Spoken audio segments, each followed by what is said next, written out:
The Devil's Backbone Secret Chapter 1. Whispers on the wind. The sun beat down on Jonah like a blacksmith's hammer, each ray a reminder of the heat he carried inside. He squinted at the horizon, the jagged peaks of the Devil's Backbone Mountains a stark silhouette against the fiery sky. Redemption Gulch. The name tasted like ash in his mouth.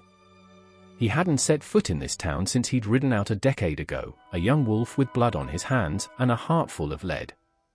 Now, he was back, an older, scarred wolf, haunted by the ghosts of his past. He spurred his horse, a big, raw-boned Mustang named Reckoning, and the animal responded with a surge of muscle. The wind whispered secrets through the tall grass, tales of Jonah's past deeds, painting him in shades of black. He could almost hear the whispers, feel the accusing eyes boring into his back. As he rode into town, the silence was thick enough to cut with a Bowie knife. The dusty main street was deserted, the false-fronted buildings like empty promises. The saloon, the Golden Nugget, stood at the end of the street, its windows dark and lifeless. It was there, in that den of iniquity, that Jonah's life had taken its fateful turn. He dismounted in front of the saloon, the creak of his saddle leather echoing in the stillness. He hitched Reckoning to the rail and stepped onto the wooden boardwalk, the planks groaning under his weight. He pushed open the saloon doors, and the smell of stale whiskey and regret washed over him. Chapter 2. The schoolmarm's gambit. The saloon was dimly lit, the air heavy with the ghosts of laughter and brawls. A lone figure stood behind the bar, a woman with eyes as sharp as flint and a demeanor that could freeze boiling water. This was Miss Abigail, the town school teacher, a woman as out of place in this den of sin as a hummingbird in a hawk's nest. "Jonah," she said, her voice flat, betraying nothing. "You've returned." "Miss Abigail," he tipped his hat, his eyes scanning the room. "I have." "Looking for redemption, are you?" Her lips curled into a thin smile, a mixture of amusement and skepticism. "Something like that." Jonah leaned against the bar, the rough wood pressing against his back. "I hear tell there's some trouble brewing in these parts." "Trouble is a stray dog in these parts, Jonah. Always sniffing around." She poured him a shot of whiskey, the liquid amber in the dim light. "But this trouble, this is different. This is like a plague, spreading in the dark." Jonah took a sip of the whiskey, the burning liquid a welcome sensation in his gut. "What kind of plague?" "The kind that hides in the shadows and feeds on fear." Miss Abigail's eyes met his, her gaze unwavering. "And it's starting to look like you're right in the middle of it." Chapter 3. Whispers of Deceit. "Sheriff Thompson's been acting strange," Abigail continued, her voice dropping to a near whisper. "He's been seen meeting with some land grabbers from back east, men with eyes colder than a winter's night. They're whispering about buying up land, claiming mineral rights, but I suspect there's more to it than meets the eye." Jonah frowned. Thompson always was a weasel. But land grabbers? That's nothing new in these parts. True, Abigail conceded. But these men, they're different. They're ruthless. And I've heard whispers of disappearances. Folks gone missing, swallowed by the dust and the silence. A chill ran down Jonah's spine. He'd seen enough of the dark side of greed to recognize its stench. "What do you want me to do, Miss Abigail?" "Keep your eyes open, Jonah. Listen. See what you can find out. You have a reputation. People talk to you, even the ones who wouldn't talk to me." Jonah chuckled, a dry, humorless sound. "My reputation precedes me, all right. But it ain't exactly a calling card to polite society. It's a tool," Abigail said firmly. "Use it. For once, use it for something good." Chapter 4. Shadows of the past. Jonah's investigation led him back to the Golden Nugget, now a shell of its former self. The once boisterous saloon was now a quiet, almost mournful place. He found the old bartender, a grizzled man named Jebediah, wiping down the already clean counter. "Jebediah," Jonah greeted, "long time no see." Jebediah looked up, his eyes widening in surprise. "Jonah? Well, I'll be you're back." "I am. I'm looking for some information." "About what?" Jebediah's voice was cautious. About Sheriff Thompson and some land grabbers. Jebediah hesitated, his gaze darting around the empty saloon. I don't know nothing, Jonah. Just trying to make a living. Jonah slid a silver dollar across the bar. Information is worth more than $1, Jebediah. And silence can be deadly. Jebediah swallowed hard. All right, Jonah. I heard them talking about some claim jumpers. Folks who've been digging on land that ain't theirs. Thompson's been turning a blind eye. And I heard them mention some Indian artifacts. Something about them being valuable. Indian artifacts. That was a new wrinkle. Jonah thanked Jebediah and left the saloon, his mind racing. This was getting bigger than he thought. Chapter 5. The price of truth. Jonah's investigation led him to the outskirts of town, to a hidden valley where the claim jumpers were working. He watched from the shadows as they unearthed not gold, but ancient artifacts, pottery, tools, and strangely carved stones. He recognized the symbols, they were sacred to the local Paiute tribe. He knew he had to warn them. He rode to the Paiute camp, a small collection of teepees nestled near a spring. He spoke with their chief, a wise old man named Two Rivers. These artifacts, Jonah explained, they are sacred to your people. They are being stolen. Two Rivers nodded sadly. We know. The earth whispers their pain. But we are few, and they are many. I will help you, Jonah said, surprising himself with the words. Chapter 6. The reckoning. Jonah and the Paiute warriors, along with Miss Abigail and a few brave townsfolk, confronted Thompson and the land grabbers. The ensuing gunfight was a whirlwind of smoke and gunfire. Jonah, despite his past, fought with a newfound sense of purpose, protecting the innocent and righting the wrongs of the past. Thompson, cornered and desperate, revealed the true motive behind the land grab, not just the artifacts, but a hidden vein of silver, far richer than any gold. He'd been willing to sacrifice anything, even lives, to get it. Chapter 7. The silver's curse. The dust had settled, the echoes of gunfire fading into the vast silence of the desert. Sheriff Thompson and his cronies were behind bars, the stolen artifacts returned to the Paiute, and a fragile peace had settled over Redemption Gulch. But Jonah felt a disquiet, a sense that something was still unfinished. The silver, the real prize, remained untouched, a dark secret buried beneath the parched earth. He found himself drawn to the valley where the claim jumpers had been digging, the raw wound in the landscape a stark reminder of the greed that had driven Thompson. He stood at the edge of the pit, the air thick with the scent of freshly turned earth and a faint, metallic tang. Something's not right, he murmured to himself. He knew the lure of silver could corrupt, could twist men's souls just as easily as gold. He'd seen it happen before, the way it could turn friends into enemies, drive men to madness. He decided to explore further, following the tracks left by Thompson's men.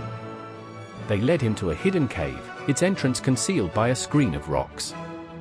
Inside, the air was cold and damp, the silence broken only by the drip of water.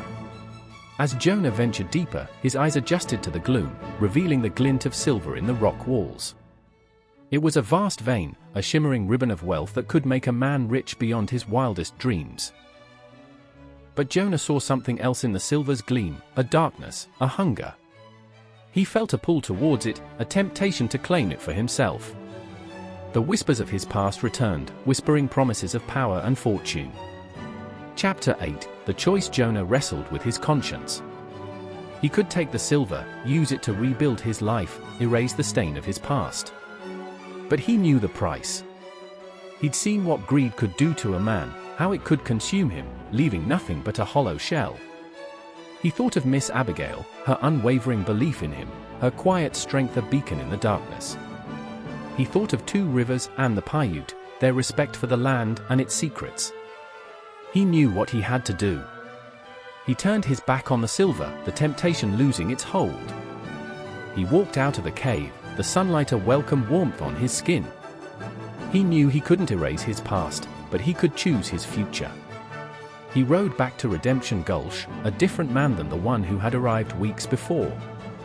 He had faced his demons, stared into the abyss of his past, and emerged stronger, more determined than ever to live a life of honor. Chapter 9, A New Dawn. Life in Redemption Gulch settled into a rhythm. The scars of Thompson's reign began to heal, the townspeople slowly regaining their trust in each other. Jonah stayed, drawn to the quiet peace he had found. He worked alongside the ranchers, helping to rebuild fences and mend broken spirits. He spent time with the Paiute, learning their ways, their respect for the land, a stark contrast to the greed of the white men. He found a connection to the earth, a sense of belonging he had never felt before. He also found himself drawn to Miss Abigail. Her sharp wit and unwavering spirit had challenged him, forced him to confront his past. They spent hours talking, sharing stories, their bond growing stronger with each passing day. One evening, as the sun dipped below the horizon, painting the sky in hues of orange and purple, Jonah stood with Miss Abigail on a hill overlooking the town. "You're staying," she said, her voice soft. Jonah nodded. "I am. I found something here, something I didn't know I was looking for." "Peace?" "More than peace," he said. "A chance to start over, to build something good." He looked at her, his eyes reflecting the light of the setting sun. "And maybe," he added, a hint of a smile playing on his lips, "maybe a chance to find some happiness." Miss Abigail smiled back, her eyes sparkling with warmth. "Maybe," she whispered. Chapter 10, Echoes of the Past. Life in Redemption Gulch had a way of throwing curveballs, even when you thought you'd finally found your footing. Just as Jonah was starting to feel like he belonged, a rider appeared on the horizon, kicking up a plume of dust that seemed to carry the weight of the past. The rider was a woman, her face hidden by a wide-brimmed hat. She dismounted in front of the saloon, her movements fluid and confident. Jonah recognized her instantly, even after all these years. It was Clara, his former partner in crime, the woman who had ridden alongside him during his outlaw days. He watched her from the shadows, his heart pounding in his chest. He hadn't seen her since that fateful night in the Golden Nugget, the night that had changed everything. He had thought she was dead, killed in the crossfire. But here she was, as alive and as dangerous as ever. He stepped out of the shadows, his voice rough with emotion. "Clara? Is it really you?" Clara turned, her eyes widening in surprise. "Jonah? I thought you were dead?" He finished her sentence, a wry smile playing on his lips. "So did I, for a while." They stood in silence for a moment, the years melting away. The past was a chasm between them, filled with regrets and unanswered questions. "What brings you here, Clara?" Jonah finally asked, his voice wary. "I need your help," she said, her voice low and urgent. "I'm in trouble." Chapter 11, Old Ghosts, New Dangers. Clara's arrival stirred up old ghosts, not just for Jonah, but for the whole town.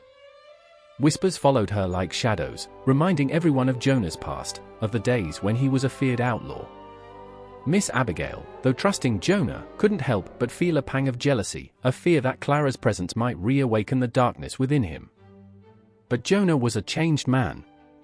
He had found a new life in Redemption Gulch, a life built on honor and respect.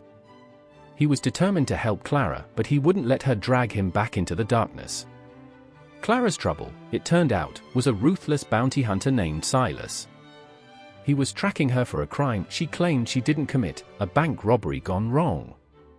Silas was known for his brutality, his relentless pursuit of his prey. He was a force of nature, a storm cloud on the horizon. Jonah knew he couldn't let Silas take Clara. He owed her that much, for the years they had ridden together, for the bond they had once shared. But he also knew that he couldn't let Silas terrorize Redemption Gulch. He had a responsibility to the town, to the people who had accepted him, despite his past. Chapter 12, The Showdown. The inevitable showdown took place in the dusty streets of Redemption Gulch. Silas, a towering figure with eyes as cold as steel, faced off against Jonah, his gun hand steady, his resolve unwavering. The townspeople watched from the safety of their homes, their hearts pounding in their chests. The first shot rang out, shattering the tense silence. Then another, and another. the air filled with the smell of gunpowder and the echo of gunfire. Jonah, his reflexes honed by years of living on the edge, moved like a phantom, his gun spitting fire. Silas, though a formidable opponent, was no match for Jonah's skill and determination. In the end, it was Jonah who stood victorious, his gun still smoking, his eyes filled with a mixture of sadness and relief. Silas lay in the dust, his lifeblood staining the parched earth. Clara, watching from the sidelines, felt a surge of gratitude for Jonah, for the man he had become. She knew she couldn't stay in Redemption Gulch, not with the shadow of her past hanging over her. But she would always remember Jonah, the outlaw who had found redemption, the man who had saved her life. Chapter 13, moving on with Silas gone, Clara rode out of Redemption Gulch, disappearing into the vastness of the west. Jonah watched her go, a sense of closure washing over him. He had faced his past, confronted his demons, and emerged stronger. He was finally free. He turned back to the town, to the life he had built. He had found a home in Redemption Gulch, a place where he could be himself, where he could be accepted for who he was, not for what he had done. He had found love, not in the arms of a woman from his past, but in the heart of a woman who had seen the good in him, even when he couldn't see it himself. He had paid the devil's due, and in doing so, he had found his own redemption. Chapter 14, a new beginning with Silas gone and Clara riding off into the sunset, a sense of normalcy returned to Redemption Gulch. The townsfolk, though still wary of Jonah's past, had witnessed his bravery and his commitment to their community. He was no longer just the notorious Jonah, but a man who had proven his worth, a man they could rely on. Jonah, for his part, embraced this newfound acceptance. He continued to work alongside the ranchers, his knowledge of the land and his skill with a lasso proving invaluable. He helped settle disputes, mediated arguments, and even taught the children how to track animals and read the signs of the weather. His bond with Miss Abigail deepened, their shared experiences forging a connection that went beyond friendship. They found solace in each other's company, their conversations ranging from books and philosophy to the challenges of life in the Wild West. They shared a passion for learning, for exploring the world around them, for making a difference in their small corner of the world. One evening, under a sky ablaze with stars, Jonah found himself confessing his feelings for Miss Abigail. He spoke of his admiration for her strength, her intelligence, her unwavering belief in him. He spoke of his desire to build a future with her, a future filled with love and laughter, a future where they could face any challenge together. Miss Abigail, her heart filled with emotion, confessed her own feelings for Jonah. She had seen the transformation in him, the way he had shed his past and embraced a life of honor. She loved his quiet strength, his dry wit, his unwavering loyalty. Their love blossomed, a delicate flower in the harsh landscape of the Wild West. They found joy in simple things, a shared meal, a walk under the stars, a quiet conversation by the fireplace. They were a beacon of hope in a world often filled with darkness, a testament to the power of redemption and the enduring strength of the human spirit. Chapter 15, The Legacy Years Past. Redemption Gulch prospered, becoming a haven for those seeking a fresh start, a place where the past didn't define you. Jonah and Abigail married, their union a symbol of the town's newfound harmony. They built a schoolhouse, a place where children could learn and grow, where they could dream of a better future. Jonah, once a feared outlaw, became a respected leader, his wisdom and experience guiding the town through challenges and triumphs. He never forgot his past, but he used it as a reminder of how far he had come, of the power of choice and the possibility of redemption. He and Abigail grew old together, their love a constant in a changing world. They watched their town flourish, their legacy etched in the faces of the children they had taught, in the stories they had shared, in the lives they had touched. And as the sun set on their lives, they knew they had found something truly special in Redemption Gulch, a place where the whispers on the wind carried not the weight of the past, but the promise of a brighter future. Chapter 16, The Unsettled Earth Time, like the relentless desert wind, kept moving forward. Years had passed since Jonah had found peace in Redemption Gulch, years filled with quiet contentment and the satisfaction of a life well lived. But the West, like a restless bronco, never truly settled. One crisp autumn morning, a tremor ran through the valley, a shudder in the earth that rattled windows and sent chickens scattering. It was subtle, easily dismissed as a distant rumble of thunder. But Jonah, attuned to the land after years of living amongst the Paiute, felt a deeper unease. He knew this land, knew its moods and whispers. This wasn't a passing tremor, it was a warning. His fears were confirmed when two rivers, now aged but still sharp as a hawk's talon, arrived in town with a grave expression. "The earth is restless," the old chief declared, his voice heavy with foreboding.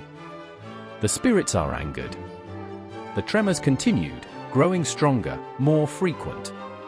Fear rippled through Redemption Gulch, threatening to unravel the peace Jonah had worked so hard to build. The townsfolk, many of whom had fled hardship and violence elsewhere, were all too familiar with the fragility of life. Jonah, drawing on his knowledge of the land and his connection to the Paiute, sought to understand the source of the tremors. He and Two Rivers ventured into the mountains, seeking answers in the ancient wisdom of the land. They consulted with the elders, performed rituals, and searched for signs in the shifting patterns of nature. Join the adventure with the Western Echoes, Cowboy Tales Unleashed. If you're loving our cowboy stories and captivating tales, don't miss out. Hit that subscribe button to stay updated on all our future posts. Saddle up and ride along with us.